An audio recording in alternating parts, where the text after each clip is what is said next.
Fikih terbagi menjadi 3 fase. Yang pertama yaitu fase klasik 1 atau perintisan, yang kedua fase klasik 2 atau kelahiran dan pertumbuhan, dan yang ketiga fase modern.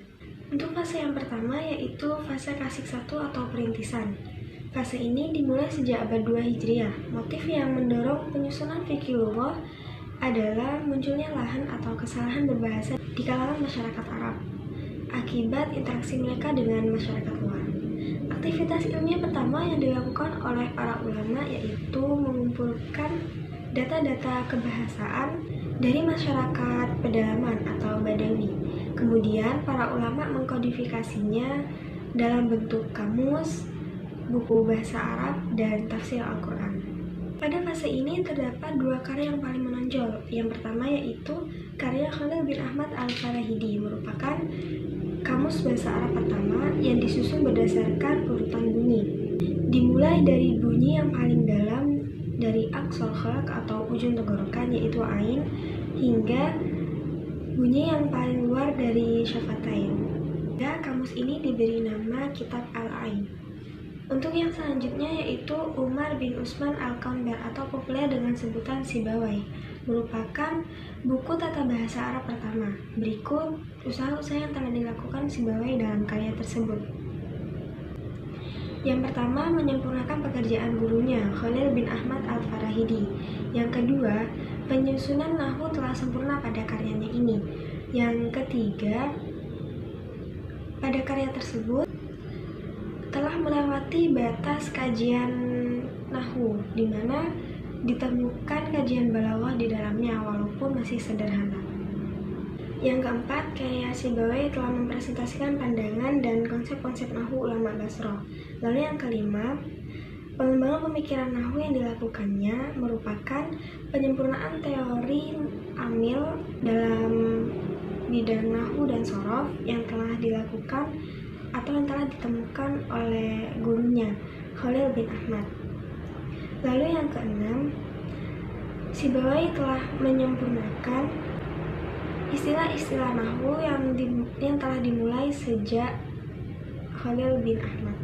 Terakhir, Sibawayh telah menyempurnakan postulat-postulat nahwu atau al-i'timadat an-nahwiyah, di mana suatu masalah yang telah mendorong untuk memperluas latihan-latihan dalam bidang nahwu. Selanjutnya, fase klasik 2 atau kelahiran dan pertumbuhan. Fase ini dimulai sejak abad ke-4 Hijriah, di mana karya yang muncul telah diberi nama sebagai fikih lughah atau ilmu lughah. Dan fikih lughah muncul sebagai subkajian bahasa independen. Di antaranya karya-karya yang muncul yaitu kamus-kamus bahasa Arab, qiraat-qiraat Al-Quran, dan nahwu, shorof, aswad, dan lain sebagainya.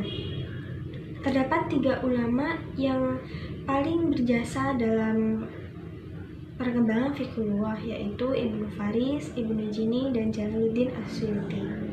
Buku fikih lughah pertama merupakan karya Ibnu Faris yang sangat berpengaruh terhadap perkembangan fikih lughah selanjutnya. Lalu Ibnu Jini berjasa dalam teori-teori fikih lughah yang terdapat dalam 2 karyanya, yaitu Al-Khosais dan Sirrus Sinaat Al-I'rab. Kemudian yang ketiga, Jalaluddin As-Suyuti. Dalam karyanya ia menamai kajian linguistik Arab dengan ilmu lughah, di mana buku ini merupakan ensiklopedia linguistik Arab yang di dalamnya terdapat beragam tema tentang kebahasa Araban yang ia kutip dari ulama-ulama bahasa terdahulu. Dan yang ketiga yaitu fase modern atau pengembangan. Fase ini baru dimulai pada abad ke-14 Hijriah, dan fikih lughah telah dipengaruhi oleh linguistik barat.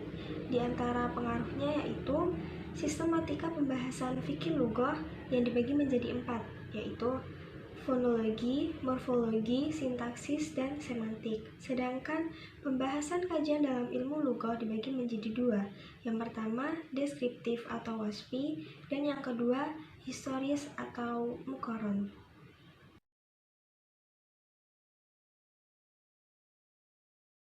Sebelum lanjut ke dalam pembahasan perbedaan antara fikih lughah dan ilmu lughah, di sini saya akan menjelaskan secara singkat definisi dari fikih lughah dan ilmu lughah itu sendiri.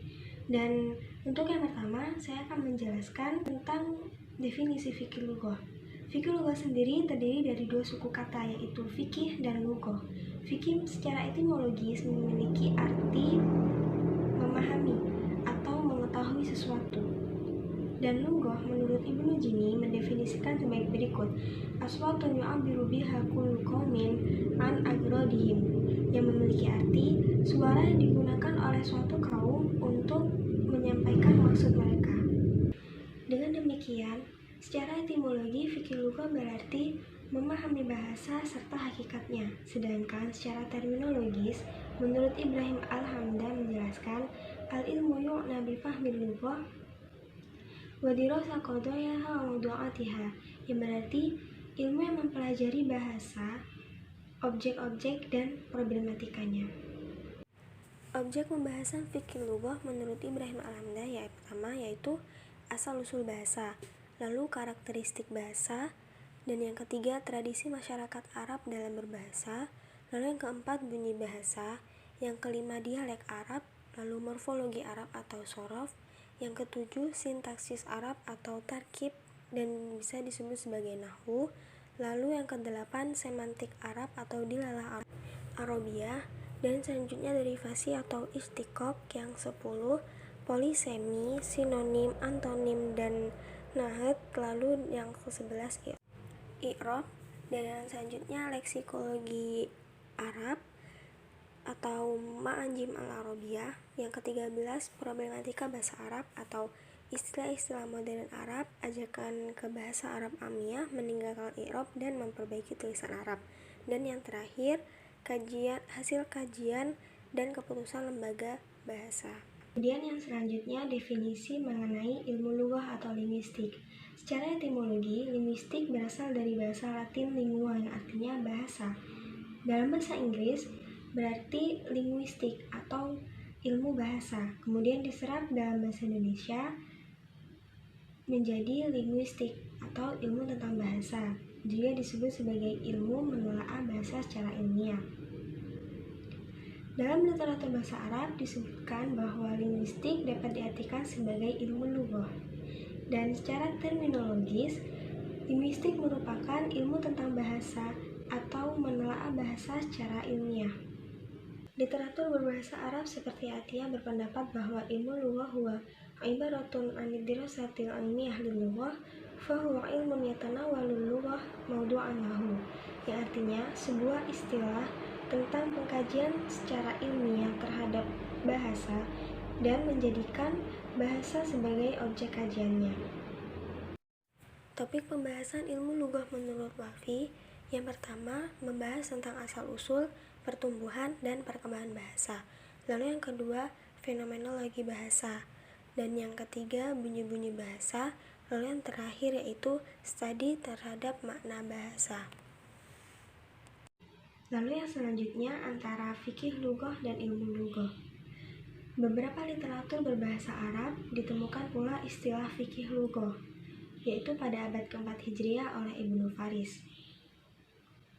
Secara historis, para linguistik Arab tidak membedakan di antara keduanya, baik secara objek maupun secara definisi. Linguistik di dunia barat, para linguistik Arab mulai membedakan di antara keduanya, yaitu memaknai ilmu lughah dengan linguistik dan fikih lughah dengan filologi. Dengan demikian, kesamaan antara filologi dan linguistik yaitu sama-sama menjadikan bahasa sebagai objek kajiannya. Sedangkan perbedaan di antara keduanya, filologi lebih memfokuskan kajian bahasa dalam segi sejarahnya, sedangkan linguistik mengkaji bahasa dalam segi non-sejarah, yaitu mempelajari bahasa secara mendalam tanpa melihat sejarah sebelumnya.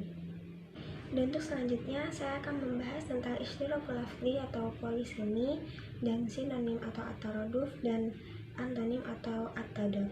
Untuk yang pertama yaitu polisemi atau istiqaqul lafzi. Polisemi berasal dari bahasa Yunani. Poli yang memiliki arti banyak atau bermacam-macam, dan semi yang memiliki arti.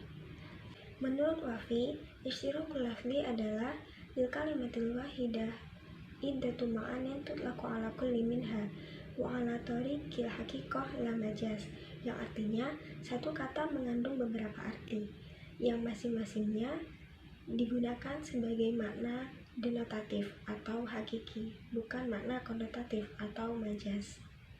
Ada 4 faktor yang menyebabkan banyaknya polisemi dalam bahasa Arab. Yang pertama yaitu adanya macam-macam dialek dalam bahasa Arab yang disebabkan oleh banyaknya kabilah dan setiap kabilah memiliki dialek yang berbeda-beda. Faktor yang kedua yaitu perkembangan fonem atau bunyi yang disebabkan karena nakis, pengurangan ataupun ziyadah, penambahan, dan naqlul harfi, perubahan huruf. Seperti contoh al-juzuh bil-zal yang artinya batu bara diubah menjadi al-juzuh bil-tha yang artinya tumpukan batu atau tumpukan debu. Perubahan zal ke tha disebabkan karena kedekatan makhraj. Faktor yang ketiga yaitu perubahan sebagian kata dari arti hakiki kepada arti metaforis. Contohnya seperti kata ainun. Ainun adalah memiliki arti mata, tetapi ainun juga diartikan sebagai afdhalul asya wa ahsanuha, yaitu sebagai sesuatu yang paling utama dan yang paling baik. Dan faktor yang keempat adalah perubahan morfologi atau tasrif yang terjadi pada dua kata yang memiliki bentuk yang sama. Untuk pembahasan yang kedua yaitu at-taraduf atau sinonim. Sinonim dalam bahasa Indonesia diserap dari bahasa Inggris yaitu sinonimi, dan sinonimi berasal dari bahasa Yunani kuno yang terdiri dari dua kata, onoma dan shin. Onoma sendiri memiliki arti nama dan shin memiliki arti dengan. Dengan kata lain, sinonim adalah nama lain untuk benda yang sama. Menurut Umar, at-taraduf huwa ayadulla aktsaru min lafdhin ala ma'na wahidin. Sinonim adalah banyak lafaz tapi satu arti. Seperti contoh arti binatang buas. Di sini kita bisa pakai al-asadu, as-siba, al-laithu.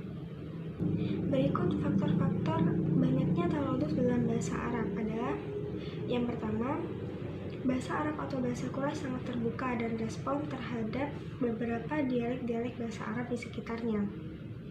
Faktor yang kedua, beberapa penyusun kamus Arab tidak melakukan seleksi ketat dalam menulis kosakata bahasa Arab. Dan faktor yang terakhir adalah, pada hakikatnya, kata yang dianggap bersinonim memiliki arti khusus, dan karena ditemukan adanya kesamaan, maka disebut atau dianggap bersinonim. Pembahasan yang terakhir yaitu at-tadad atau antonimi. Antonimi berasal dari bahasa Yunani kuno yang terdiri dari dua kata, yaitu anoma yang berarti nama dan anti yang artinya melawan.